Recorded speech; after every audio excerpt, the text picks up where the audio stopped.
నువ్వు ఎవరికీ చెడు చెయ్యకపోయినా ఈ బాధ నీకే ఎందుకొచ్చింది? నువ్వు ఎవ్వర్నీ ఏడిపించలేదు, ఎవ్వరి జీవితంలోనూ విషం చిమ్మలేదు.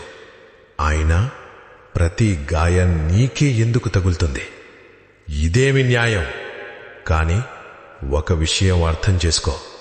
శివుని భక్తుడిగా ఉండటం అంటే బాధలను ఎదుర్కొనేది నేర్చుకోవడం.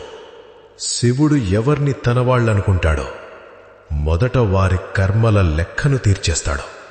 ఆ లెక్క కన్నీళ్లు, ఓటమి, ఒంటరితనంతో నిండిపోయుంటుంది. నువ్వు కుంగిపోయింది నువ్వు చెడ్డవాడివి కాబట్టి కాదు, నువ్వు మంచివాడివి కాబట్టి. శుద్ధమైనది మాత్రమే కరిగించబడుతుంది. పాపం చేసిన వాళ్ల సమయం కూడా వస్తుంది.